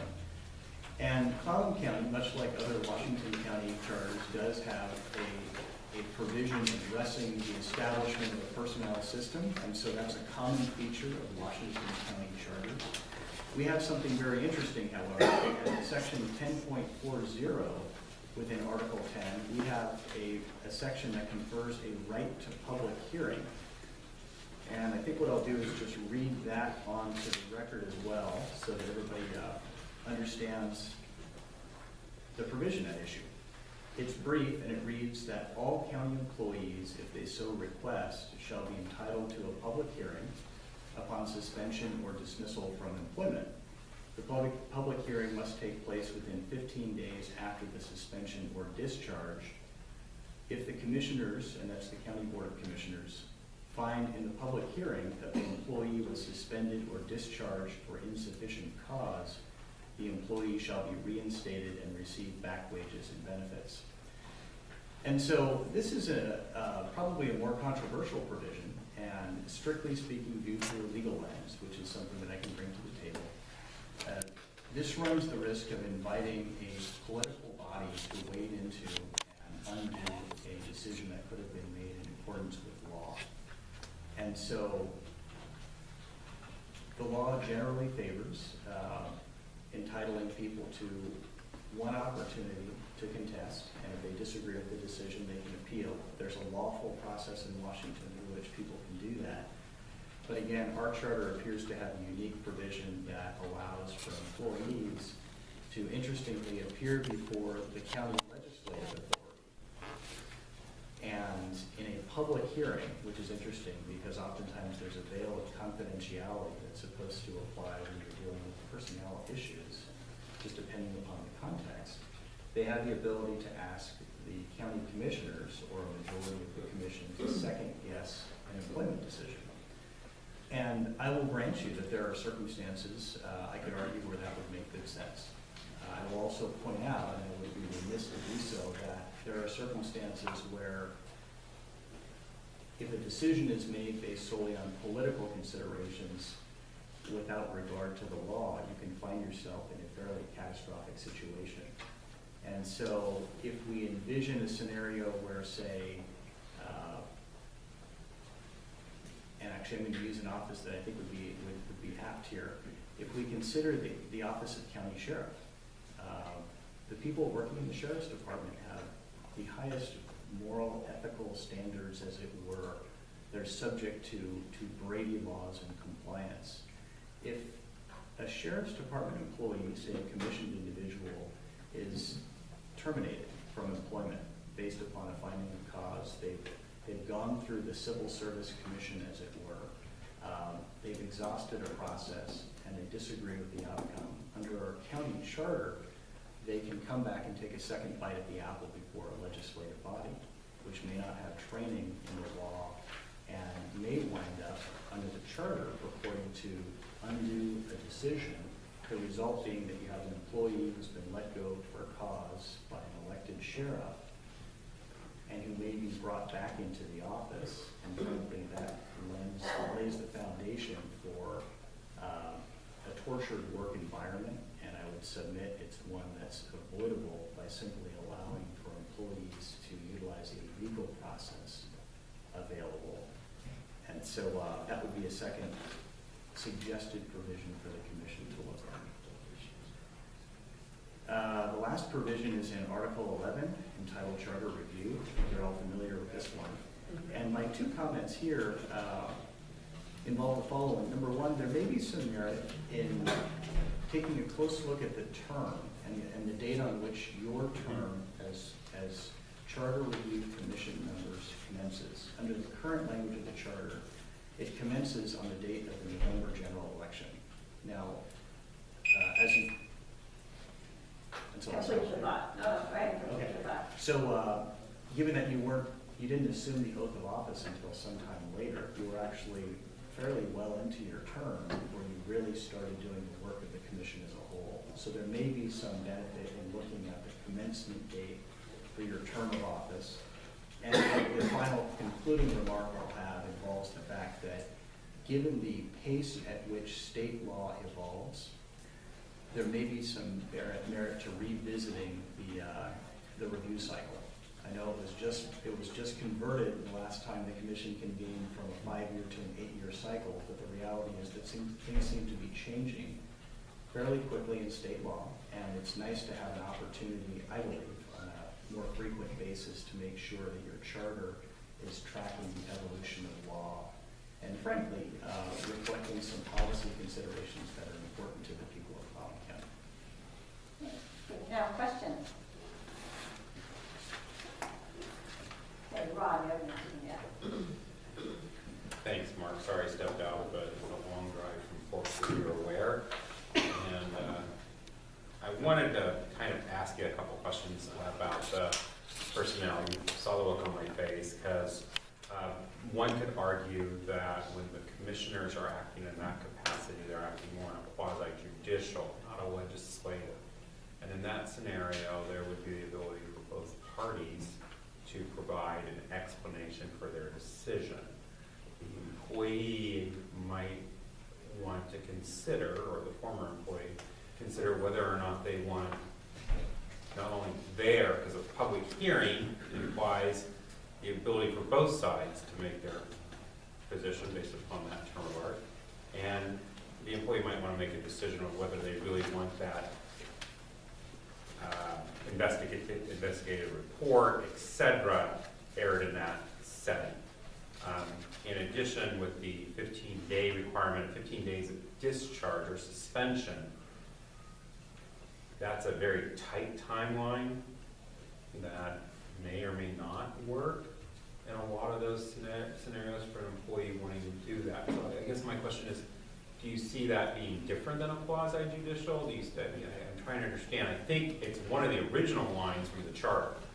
So it has a 30-some-year history that people, or more than that, 40-year history that people think was important. And I'm just kind of curious whether you think that might be because it's this, okay, let's try to make, if there's such an egregious termination, I don't like you because of your hair color, then the county commissioners have the ability at the request of the employee and both sides to have a hearing, weigh it, and try to resolve the matter quickly right then versus very costly litigation. And so let me see if this answers your question, Rod. Great question, by the way. And what I will say is that at the heart of my concern is that through our charter, we are creating a dual-track system for an employee to contest an employment decision that's disagreeable to them. Now, the law prescribes processes through which public sector employees can be held. And those processes generally involve employees appearing before people who, for example, might be sitting judges, have some familiarity with the subject matter, have a firm handle on process considerations as well as substantive considerations contained in the law. So, as I said earlier, I can argue it both ways. I'm not advocating for one approach over the other, but I am saying that there may be some merit in looking closely at this provision. It's one that's not common to other county charters. If it's not abused, I think it can be very helpful. Regarding your comment as to the capacity in which a county board of commissioners is sitting, yes, I would take the position that they should appropriately be sitting in a quasi-judicial capacity, and as such, the various doctrines such as appearance of fairness would apply to them. Part of my concern is that unless we have a system in place to provide a degree of training to county commissioners, they may not be fully versed in process considerations the way that a judge or a practicing attorney might. They may not be versed with respect to substantive considerations contained within the law. Prosecutors there to help advise them, of course, but if I look back to the process that the county used to have in place, involving there being a closed record appeal hearing through which people could appeal a hearings examiner decision to a county board of commissioners. What I'll say is the board ultimately took action to get out of that process, partially because there were times and occasions on which I think they found themselves arguably over their heads with attorneys appearing before them and the liabilities that frankly attached as a result of the process may have overcome the benefits that presented through it. Well, I actually need to give other commissioners a chance to ask questions, and if there's no other questions, well, we can come back to you. Anybody else have a, okay, Ron? Yeah, I have the. And then Glenn, you have a hand up, okay, and then Glenn, and so if you guys could kind of ask precise questions, because we're down to 5 minutes. I was very impressed with your presentation because you went directly to the charter questions. Charter review, I thought that was great. My one question, which you've been asked by me several times, do you think the prosecuting attorney can be elected on a non-partisan basis rather than the partisan position? And then second, what do you think as the prosecutor being the coroner as well? Okay. And so I will, what I'll say is as to the first question, the short answer is no. I believe that the state constitution prohibits a Washington County charter from converting the office of county prosecutor from being partisan to nonpartisan. Personally, I think that's a shame, I will note, because I think it's a bad idea to have a county prosecutor be a partisan position. Just like I think it would be a very bad idea to have a sitting judge be partisan. But the law is what it is, and if the commission is interested, if I have 8 or more of you who join in this, I'd be glad to author a fairly simple memo explaining why I reached that conclusion. And then if there's a desire to see further follow-up, I've heard it at least mentioned that maybe there would be benefit in having me submit a request to the state attorney general's office to send in, because this is, at least in some circles, deemed to be an undecided issue. I'd be glad to entertain that as well. But having looked at the issue, I've reached the conclusion, albeit somewhat reluctantly, that according to the state constitution, would prohibit that. You're welcome. And then with regards to the county coroner function, what I can say is it doesn't make a great deal of sense to have your prosecuting attorney serve as your county coroner. In Washington State, but it's not an anomaly, because in Washington State, for counties with a population under 40,000, the prosecutor does serve as the coroner. We find ourselves in a circumstance where Clallam County has a population that's roughly 72,000. The position I currently hold also serves as coroner, and that's by virtue not of state law, but instead by virtue of our county home rule charter. The statement that the prosecutor served as coroner at no additional compensation is somewhat misleading in that there are actually costs to the county government and by implication to the people.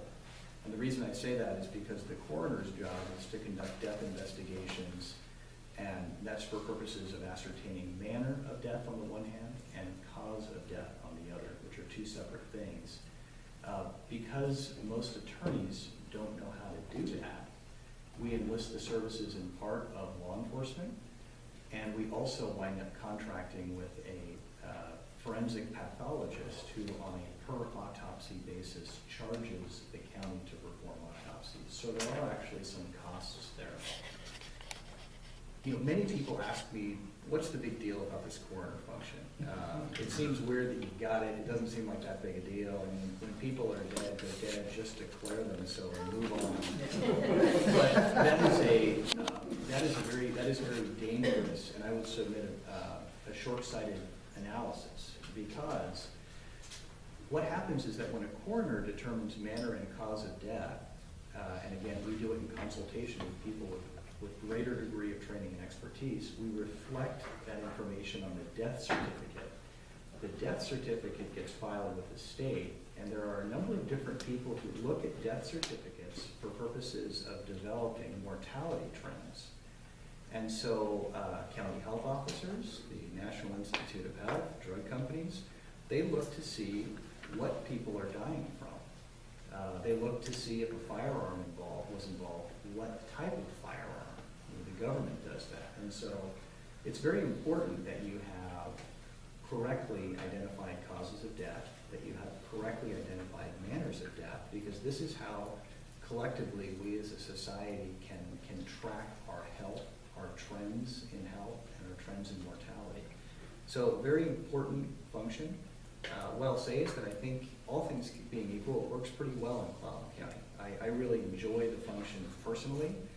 I pour my heart into it, and because it works, and I think it costs us less than moving to an elected coroner model, for example, there's probably not great reason to change it, although being an attorney, I can make the argument. We have run out of time, but Glenn, you want to ask a question, so we can ask a quick question. I was just saying, under 10.4 here, you're saying that the person that was discharged from duties, he would have a public hearing take place, and you would not prefer that. You'd rather have him go through some legal process.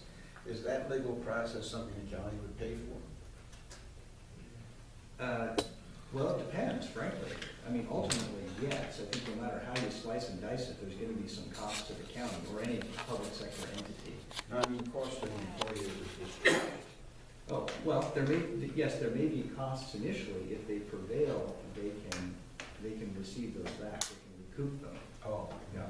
I don't really have any objection to the concept of a public hearing personally. I think that would be very helpful. But what I'll note is that I think it's unfair to a county board of commissioners, absent adequate training being provided, which can be quite expensive, to ask them to don a quasi-judicial hat and wade into what can be a very complex area of law, render a decision that might have significant ramifications for a particular county office from which the employee. Yes. Okay, so Ron, you feel compelled to do a follow-up question? I'll catch him with the break. All right. Thank you for your presentation. It's 10 after 8. If you want, won't we do a 5-minute stand-up break? And then if somebody did have a follow-up question you wanted to ask any of our house is treasurer. And we will have the same format. Okay. So we're going to go on to subcommittees. Remember the last time, one of the times we met, sometime in the last meeting, we promised you that we would bring forth proposed guidelines for how subcommittees would function. So did you all get a copy of the recommendations from the executive committee? If you didn't, maybe that's why I had extra copies. So, huh? Oh, you have that one. Okay. I do. So you all have the document we're going to be looking at? Okay. So as promised, the executive committee got together and talked about guidelines for subcommittees. So what you have in front of you is our proposed guidelines, and I will just briefly go through them. And then it says proposed, which means they're open for amendment or deletion or whatever you want to do with them. So the rules would be that only elected charter review commissioners may serve on subcommittees. Maximum number of each subcommittee is 7 persons in order not to have a quorum.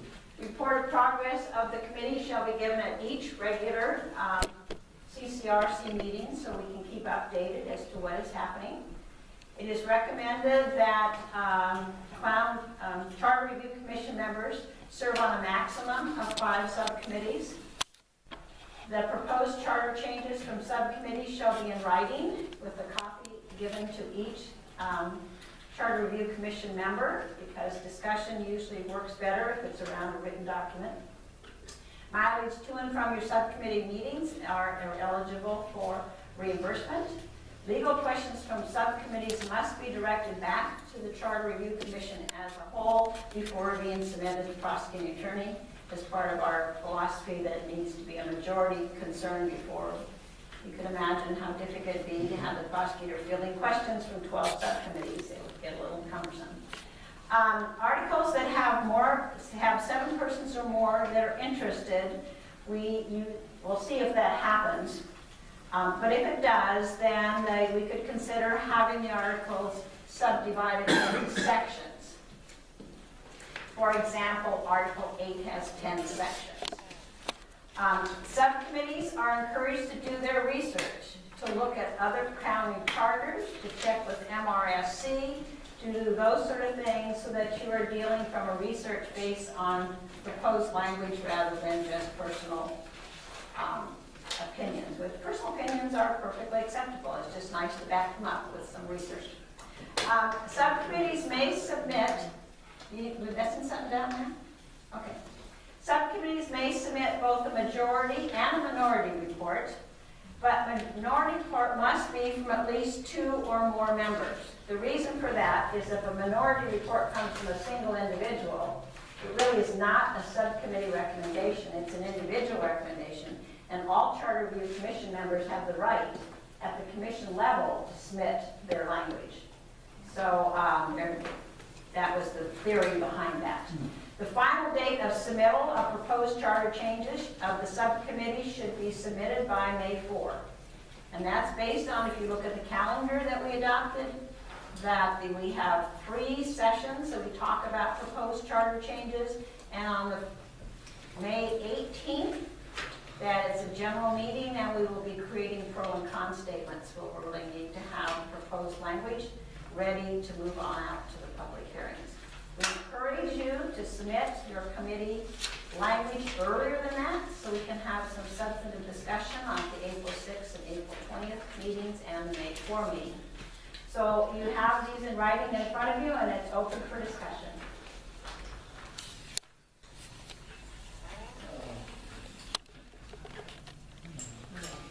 Start there and go on around. So, Glenn. How will the committees be organized? Okay. What we did at the executive committee meeting, we looked, remember we went through this format before, and everybody said, oh, what am I interested in? What we found is that 10 members had 5 issues or less. That's why we came up with this recommendation of 5. But there are people that had like 7 and 9. And we thought, that's not real doable. So on 9 subcommittees plus 20 regular meetings, I doubt that's doable. So, and then we had some of those that had like 10 people that are interested. So we thought one of the ways we could do that is when people originally put their X's in the boxes, it was just they had some issue or concern about a particular article. So I'll get to your question just a second. So one of the things we're suggesting tonight is if you could revisit this chart, that's why you all got a blank one, and go through and mark your top 5 choices. We may end up finding that we won't have to worry about having subcommittees that have more than majority. If people make decisions based on making their 5 top choices. So that's just an idea. Then we were going to compile all that between now and next Monday. And on Monday there will be subcommittee lists. So Okay. Those who are fewer than 5 won't have to do anything. Those who are fewer than 5 meet. No, I mean, it's like the 5 different subcommittees, or fewer than 5 subcommittees. So we'll just see how this shakes out. If everybody fills in, does that sound reasonable that people would go back and revisit this and just put their top 5 choices? Are you comfortable with that? I have a concern. Yes, ma'am. You're asking us to do that, but we've heard a lot of public testimony. We've heard a lot of public testimony on articles that are not included in this. So if we're being limited to 5 and we don't see all the other items listed yet, I have a concern about that. For example? For example, there might be something that's going to require a new article number, and that might be my 6th thing or my 7th thing. You know, we need to kind of chart out if some of these, the public testimony is included in all of the, in an article or it isn't. And depending on, I mean, I live a full-time life, but if there's 7 articles that are of interest to me, that's what I want to do. So what you are proposing is that after Article 13, we should have a column that says other. No, I am not. Okay, what? It should probably be by topic, that if it does not fit into an article, that it has a topic. It can't just be under other. And I won't go through. Okay, Because go ahead. my issue covers, I basically have one big issue. Okay. But it creeps into a Please lot use of the these- microphone. One big issue that creeps into a lot of the articles, since we just discussed that issue in terms of that article, but not how it pops up in this other article, that would be very limited to me. Except that you can sign up for 5 subcommittees, so you can be sure that how that Yeah, is but this reflected in issue other committees. reflects more than Other- 5 articles. Well, the county administrator, it creeps into a lot of different articles that will make up of the county and the interaction of the county administrator. It's in more than 5 articles. So I'm with Nola in that I find it limited. Okay. Okay. Okay, Sue, we haven't heard you tonight. I believe that it's a recommendation, not a have-to limit. That's my understanding at any rate. If you want to serve on more than 5, I don't see any reason why you can't serve on more than 5. When we discussed it at our executive board level, we were trying to say, okay, how much time is going to be involved with all of these subcommittees? And so we recommend you limit it to 5. I would also say that, I might need to clarify that language too in this. and Sue's right, that's why we put the language specifically, number 4 is recommended, it doesn't say it's an absolute rule. The other thing is that it does not, even though you are not on a subcommittee, it doesn't limit you from sending your comments to that subcommittee for their consideration. Doesn't mean you're totally frozen out of the discussion. You can give your comments to a member of that subcommittee to raise. So, Steve? On some of these that will have probably more than 7, has it been done in the past where you go by, instead of going by article, you go by topic, and then just, because like what Linda was saying, some of these topics broach several articles, and it may be simpler if we just decide by topic instead of encompassing a whole article, because you may just want one part of it by topic. It seems like that's been done in the past, where you go by topic instead of by whole article. So what's an example? Like a topic would be that we go from 3 to 5 commissioners. And that would be in a specific article, because there is an article that deals with county commissioners. Absolutely, but it might affect other areas besides just that one article.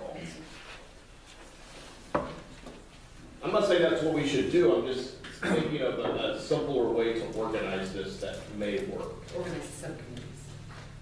Have them by topic instead of article. But Ron sounds like he has some great, great. Well, no, what I was going to say is, I mean, yes, the county administrator shows up in repeated areas, but the main article deals with the county administrator is Article 6. And so if you're going to want to talk about the county administrator, that's really the committee in Article 6. If you're going to want to rewrite the charter's county administrator policy based upon some reference back in the personnel section, I would say that's out of line. And say, wait a sec, whoa, that you've taken on a topic that's not within your committee's article. Now, where some things that have been talked about would fall in, this grand jury concept, for example, and then there was the issue, someone brought up county trust lands. Those, you would have to, I used to say it's under the real property provision, the grand jury section. I think that's one we actually should have asked Mark a few questions about. So before you leave, I'd like to talk to you. But I mean, those are a topic, and I guess if someone says, okay, we've got through these, but I'm really, the commissioners are interested in that topic, it doesn't fall on this, say we would like to be a committee of X. I think that falls under your other by issue concept. I would say that you got to kind of choose where you're wanting to be. The other thing is added to this.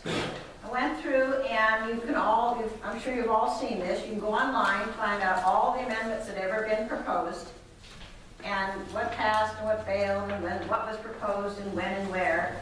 And so I just wanted to caution to you that if you go back and look at that historical record, it's important that you don't do overreach, because if you do overreach, which means you have a whole bunch of amendments on the ballot, you kind of get voter burnout. And when there was, I think the classic was back in 1983, if you look at the failure rate, it was very high because there were so many things on the ballot that the public just said, if you don't know, vote no. So it's easier to vote no than to figure out how to understand the 15 or 20, whatever, how many they had amendments. So I think that's one of the reasons why we're talking about doing this. You may find your subcommittee, when you begin to look at your section, that it doesn't need much amending. Just because we're here doesn't mean we have to amend every article in the charter. And so part of what happens is subcommittees begin to do your research, and it may turn out that the amendments are minuscule enough you have to then decide are they worth doing or not. For me, I would think we may be able, we just need to get started. I think you're all feeling that way. So perhaps one of the, as a compromise position, we could look at getting the subcommittee started by article and then reassess. This is where are we now? We're the 16th. And reassess at April the 8th how it's going. And do you want to then make some other kinds of subcommittees? But at least get some subcommittees going according to article. How is the discussion going? Is it taking a lot of time, or is it something you're whipping through and Article 2 is met and done and they have the recommendations set to go and those folks are ready to serve on something else? But I just think we need to figure out a plan where we can actually start to address the charter as it is. And then we're always open. I mean, that somebody has the grand jury idea, they can figure out how to frame that and where they put it. But anyway, so let me call on people who haven't talked yet. Who haven't? Cinda, we just heard from you, okay? I like this, using articles just like we have it. And if you need a motion, I would move that we adopt the articles as the basis for the formation of subcommittee. I'll second that. Moved by Ron, seconded by Rod. That is very basic motion, just that we start doing our discussion about the charter based on articles. And I know that leaves out new ideas that are not, such as the grand jury idea that's not in here. It doesn't remove it from the table. But just, and that maybe will have to be brought to the table, or maybe we'll decide on April 8th that there is, people have done their homework and they have time and they want to do a topic. So the motion is pretty simple. Yeah, very simple. Very simple. But it's up for discussion. Could you repeat the motions? Because I just might have a question. Yeah, the motion is that I move that we as a commission adopt the formation of subcommittees based on the articles as they're set out in this chart. And it was seconded by Rod. So does that mean that, well, I had my hand up, I was trying to ask my question, but I needed to clarification. So is that the chart with the little X's on it for our initial? Yeah, just the ones we X out, the X, and this says recommended for 5, but not required, but recommended. Well, there's a couple of those articles that have a majority of us interested in it, so we need to do some revising. So that's why I'm asking. But it did say in their recommendation that then we do that by subdivision of the article. Number 8.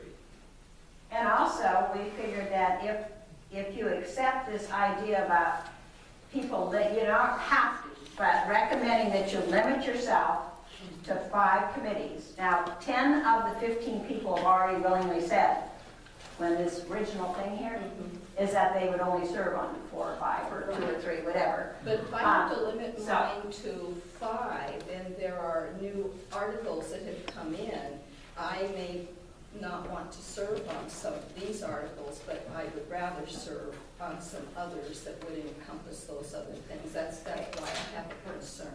That's why we're encouraging people to make some priority choices to get things going, knowing that we are always here, people can always, things can come to the table. They don't have to come, the language does not have to come to this table from a subcommittee.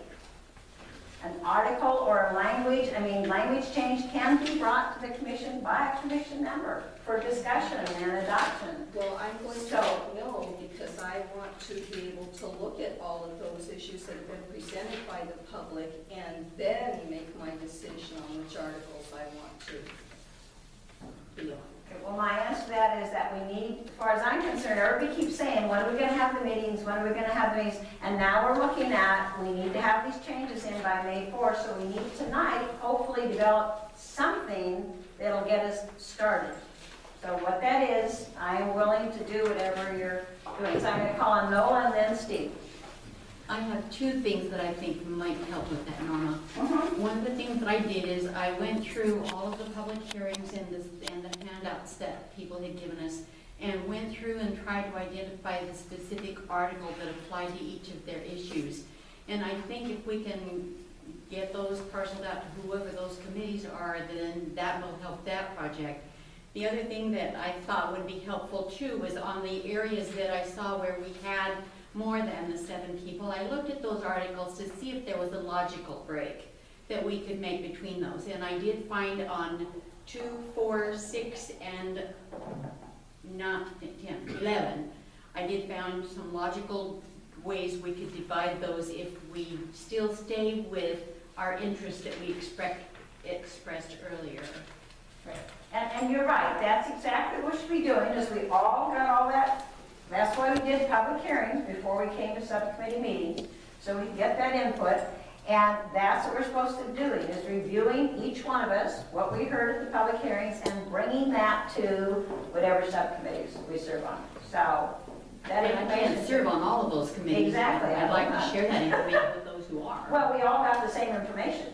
Yeah, but if you want to make a report and send it to her, they'll be more than welcome Yeah. to everybody else. Yeah, because we all got. I just hate to have us all reinvent the wheel. Well, we all got the correspondence. We all got the input. We all have the information from the public hearing. So we should have in our notebooks what kind of public input has we been received. And whatever subcommittee we serve on, we should bring that information that's germane to that article with us. Does that make sense? I like my approach better, but that's fine. Well, yeah, each one's have our approach, and so that works for you. That's good. I just have a question in filling this out. If you want to deal with the issue of partisanship at the commission level, would it be under the legislative and executive branch or under elections? Are you talking about the partisan versus nonpartisan prosecutor? For commissioners. Commissioners are currently partisan. So Yes. you're looking at making them nonpartisan? Yes, would That that be would fall under, under the county commissioner. would that be under elections? Because that's where it's talked about, but it also talks about it in executive and legislative branches as well. So where would you want to address it? I just want to make sure I pick the right one. Okay. I'll defer to Rod on which one's most appropriate. Well, where it talks about them being nonpartisan, the language that makes them nonpartisan isn't the discussion of what their job is. It is under composition, elected officials. All elected officials shall be nonpartisan except for the commissioners and the prosecuting attorney. And that's Article 4, Section 410. That's the language you'd have to change. So it would be under Article 4. Okay, perfect. And I think that what you raise as a question and Rod's response brings it down to, if we are going to look at making proposals for charter changes,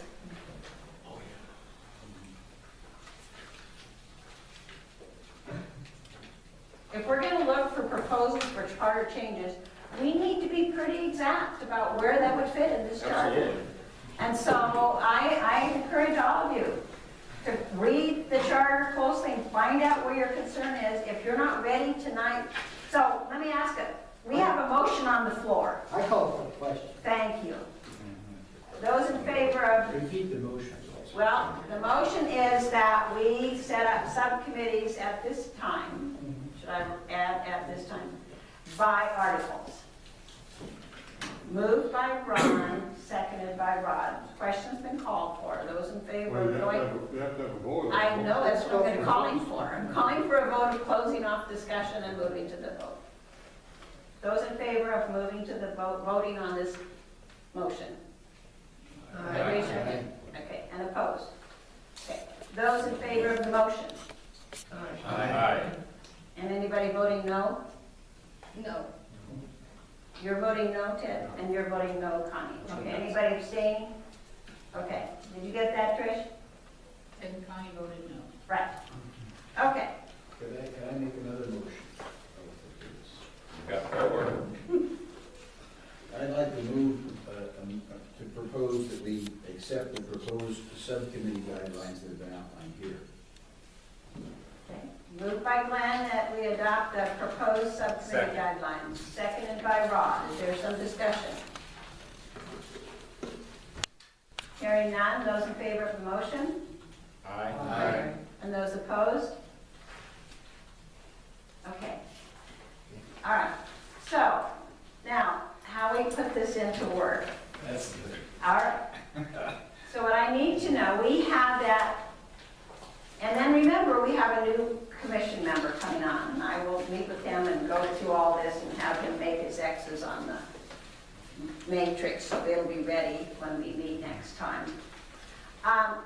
So in order to try and be ready to make those subcommittee appointments next Monday, do you want to just go with this old sheet, or would you like to spend some time reviewing the charter and marking your top 5 choices?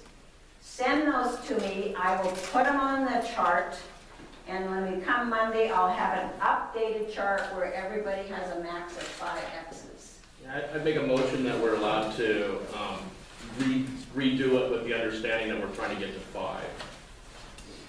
Okay, so you're moving that we take this clean slate and people fill out their top 5. Now, I second it. okay, moved and seconded. And any further discussion?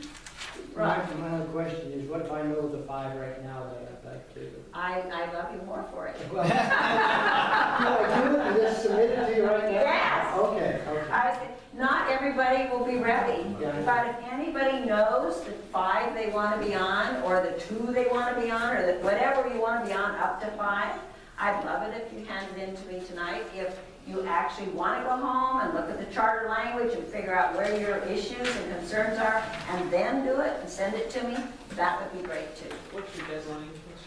My deadline is Monday at noon. Yeah, you go below that. Put it by your name. You got your phone. And you don't have to send me this Excel sheet. Just send me, these are my 5 articles, and I'll put you into the little next thing. All right. Oh, wow, okay. That's what I was just no change. So, tell me, did we vote on your motion? That's his motion. All right, Steve, it's your motion. And did I get a second? I lost Yes. track. I think Glenn did. Glenn was Glenn. All right, so the motion is that every member of the Charter Review Commission should go back to this clean sheet and mark up to 5 articles of interest. That's right. Further discussion? Hearing none, those in favor? Aye. And opposed? I look forward to getting your emails. I won't answer you back since it's against the rules, but I will mark them on the sheet. So now, the next item on here, discussion items for the next meeting. It's always, because the meeting is so soon, it's going to be Monday, Trish is going to need to get that agenda out. Right, Trish? Yeah, tonight. Yeah. One of on Wednesdays, right? Okay. So does anybody have a particular item they would like to see on next Monday's? Do we have time for that? We have so many have county officials here, no? We have, you're right, we do have 5 county commissioners, 5 county officials, but we're limiting them to their 10 minutes plus our 10 minutes. And if we ask real precise questions, we'll stay in our 10 minutes. We should still, when we schedule them, we schedule it in a way that it allowed us an hour and a half for business. So I will be giving you the final report on this, and we can have some further discussion about subcommittees. Barb? So for the agenda, that sounds like it's going to be one of our regular Monday meetings. You put Right. my budget report, you wanted me to give budget reports. Would be glad to. Then add it on. And then are we going to have the public hearing that was asked for earlier to be on? That's going to be one of our regular days. Public comment. Public comment. Public comment. Yes, okay, we'll have public comment time too. Yes. Okay, anything else? We want to make sure we get on the, yes, Ted? Yeah, I want to make a motion that we solicit the Attorney General's opinion on the prosecuting attorney, since there's a conflict in legal opinion on that. Second. Okay, been moved by Ted, seconded by Ron, that the commission send a request to the AG's office regarding can charter counties make prosecuting attorneys nonpartisan. Is that your motion? Okay, discussion. Mark wants in on the discussion. If the commission directs a question to the AG, just know that it may respond back that it's not obligated to answer questions presented by the commission. The question may be one that would flow through the prosecutor. Okay. And they're very particular about that, frankly. Okay. Well, it certainly should go to Mark for format review anyway. So would you like to, so is your revised motion? Like I thought it was Mean that we would ask our prosecutor Yes. to send a memo to the AG's office, is that Yes. the sense? Okay, you want to withdraw your original motion and redo? Okay. I move that we solicit the AG's opinion on whether or not the county prosecutor position can be made nonpartisan going through the prosecuting attorney's office. Second. Okay. Mark, back for more discussion. Okay, and so just a suggestion, but I would be most interested if a majority of the commission wanted to hear it or to read it, just to send a simple, 1 page or less, I promise, explanation as to why this may not be something that can be accomplished under the state constitution. If following the memo, a majority of the commission still wants to ask me to entertain forwarding the inquiry to the AG's office, I'm glad to do that. But I think it would be helpful if folks could hear or read an explanation as to why there may be a constitutional bar to that occurring before having me look closely at sending a request to the AG's office. I think that's reasonable. So he's going to email that to all of the commissioners so that we will see that ourselves, correct? I can present it at the I think he should. next meeting. Follow in that discussion. And put that as an agenda item Monday. How fast can you work, Mark? I can, the issue that has come up is not going to take long to explain, and then it will help your discussion, I think. So I want to ask the maker of the motion. Do you want us to continue to discuss your motion, or do you want to withdraw with the understanding that at the next meeting, Mark will bring that memo? Okay, I'd like to continue my motion until the next meeting, and then after we have a chance to read Mark's memo, we'll be able to make a more informed vote. Could you help me make it real clean and just, would you be willing to withdraw their motion, your second, and just make it at the next meeting? Certainly, that's fine. Thank you. It's cleaner than figure out what to bring up off the table and all that stuff.